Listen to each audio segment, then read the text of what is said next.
Hello everyone, welcome back to another IB chemistry video, standard higher level on structure. This time we're doing topic 1.1.3. This is the 2025 exam season, the new SPEC plus separation methods, because this is something that you need to know.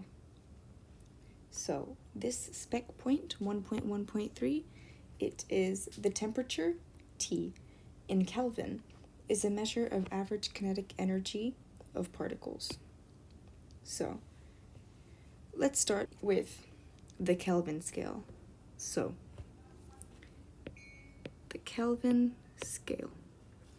So just a little bit of background knowledge that you don't really need to know, but just to help you understand its origins and why it's used. So the International System of Units, SI, has recognized Kelvin as the standard temperature unit. And this is named after Lord Kelvin, whose name is actually William Thomson, who was a physicist and engineer who studied in the field of thermodynamics. So, why do we like the Kelvin scale? Well, that is because it introduces the concept of absolute zero. Absolute zero. But what do we mean by absolute zero? So this is when all particle motion stops. Motion stops. So this would be zero kinetic energy. And 0 Kelvin is equivalent to negative 273.15 degrees Celsius. And also, just for reference, 1 Kelvin unit is equal to 1 degree Celsius unit. So if you ever want to translate Kelvin into Celsius, you'll just have to add this number here, 273.15, to the Kelvin temperature. So what is the advantage of having this scale? Advantage. As we said earlier, it talks about, we have this idea of absolute zero. Why this is actually useful instead of writing down negative numbers of temperature is that we start at 0. We will start at no kinetic energy. Absolutely nothing is moving. Everything's completely frozen. And values can be directly proportional to the amount of thermal energy in a system. And this is quite useful for thermodynamic calculations to really see where all the energy is being transferred. Now, that's all you really need to know about the Kelvin scale in this topic. So let's get into our separation methods, and let's start with chromatography.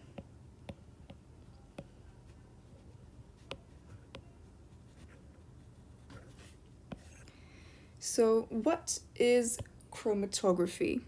Chromatography, if you were to set it up, it would look a little something like this. And I will explain exactly what this is. So here we have our beaker, and here we have our solvent. And this piece of paper here is your chromatogram. Now, why do we use chromatography, or what is it used for? So it's used to separate mixtures of liquids that are soluble in the same solid.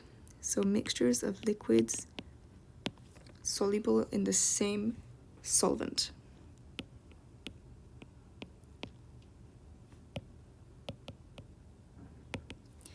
So a good example of this that you may have done possibly in your GCSEs would be placing dye here on our start line and then watching how it spreads up the paper, up the chromatogram. Now, the chromatogram is this piece of paper, as I said. The chromatogram is your result from the experiment. And what we can calculate from the chromatogram is the RF value. But what is this? This is the distance traveled, the solute over the distance traveled by the solvent. So let's just apply this example real quick, and let's say that, yes, this is our origin, so we'll start measuring from here. And also, this line right here should always be drawn in pencil. And why is this? Because if you're testing a sample of ink and watching how it interacts with the solvent going up the paper, and the line that you drew is an ink, just think about it. That's counterintuitive. That's going to tamper with your results. Whereas if you write with pencil, pencil doesn't bleed up a page. So it's to keep it fair. So let's imagine that our solvent, let me pick a different color for our solvent. Let's say that it is water. We have our solvent and it's water, and it goes up the paper up to here, up to that level. So how we will measure this is that we will measure the distance traveled by, let's say we're looking at this dot. So we'll measure that distance. Let's say it's 4 centimeters. Do actually measure this with a ruler if it's ever asked. And let's say that this right here is 5. So that would be 4 over 5, which gives you, it's too late in the night to be doing these mental maths, 0.8 as an RF value.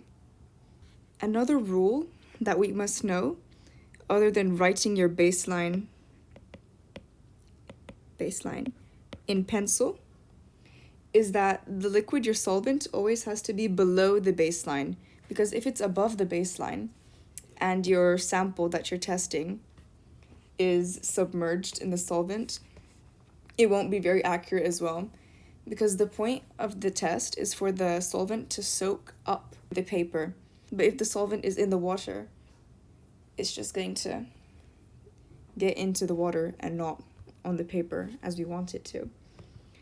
So next is distillation. Distillation. This is used to separate mixtures of pure liquids. And the term we need to know for this is volatility, which is essentially a liquid's tendency to vaporize. So your more volatile liquid, in fact, let me draw out what distillation could look like. Heat up here on our round bottom flask, and then we'll have here this little piece. We'll have a thermometer. That's a thermometer. And here we will have a condenser, which I will go into more detail very, very soon. So I drew that wrong actually. Your condenser, your cool water will always enter at the bottom of a condenser. Let's put our nozzle here, in and out. And the purpose of the condenser is that you have, as I said, cool water passing through it to cool down the gas that's coming out of our round bottom flask so that it condenses back into its liquid form to be collected here. To be collected here by our flask. Now, what else do you need to know? Oh, simple magnetic separation. This is quite self-explanatory. It's to remove magnetic components from a sample. So this would be, for example, iron. You just pass the magnet over maybe a little sample of dirt, and all little bits of iron are just gonna right up onto the magnet. So, next one, dissolving. You might be thinking, dissolving? How is that a separation method if you're making something dissolve into something else? Fantastic question. Because when we say dissolving here, first of all, what we need to know is that this is often coupled with evaporation or filtration. So essentially when there's more than two components that are in a mixture that we want to separate. And if done in water, love ourselves some water, some polymers can be can float to the surface. Polymers float.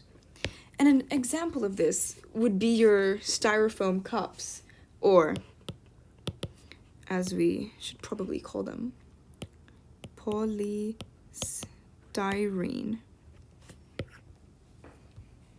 So these will float to the top, and it's very easy to take them out.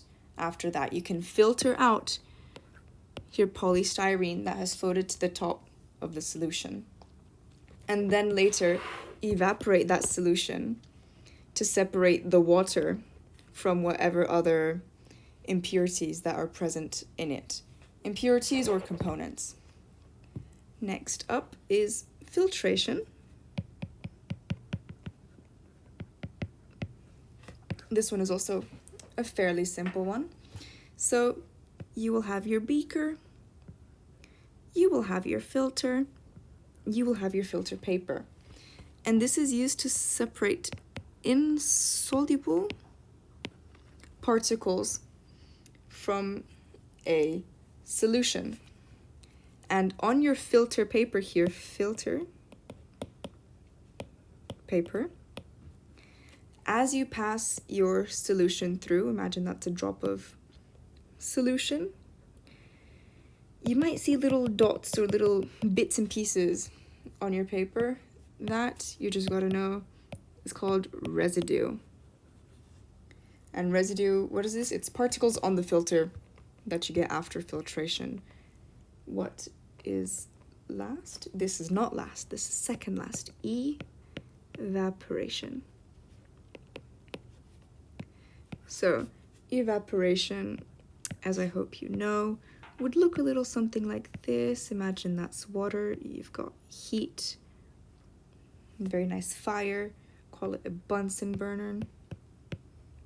Just call it heat, because it's not very accurate during a Bunsen burner. And this is used to separate components of a mixture with a dissolved solid in the liquid. So to separate dissolved solids from liquids. And a good example of this would be separating salt from salt water.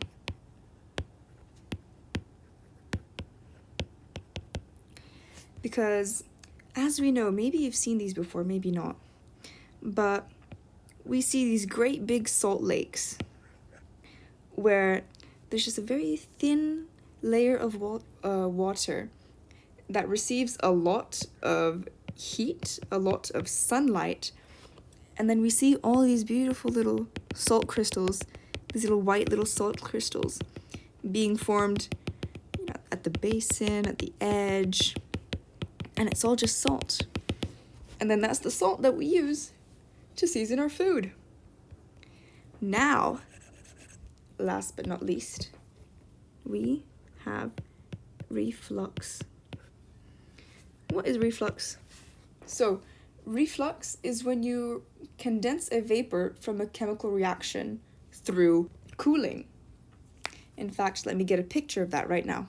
So, as we can see here in this diagram, we have a round bottom flask with a reactant that's being heated up. As it heats up, particles gain Ke, they turn into a gas, but you see up here, we have a little stopper. So the gas is never going to escape this little contraption. It's never going to escape our reflux setup, or this condenser, because that's our condenser. Again, condenser. So why is this useful?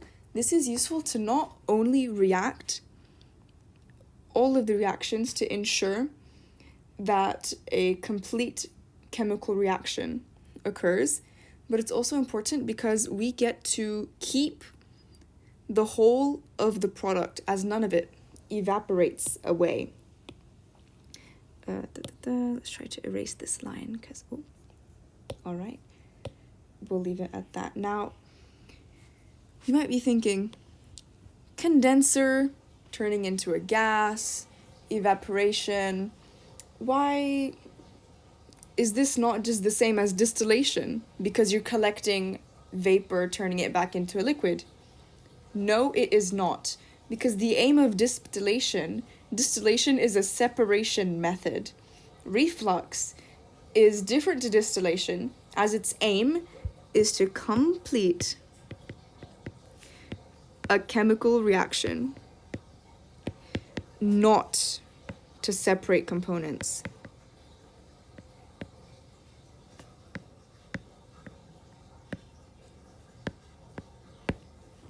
And that is all for this topic. Thank you for watching, and I hope that helped.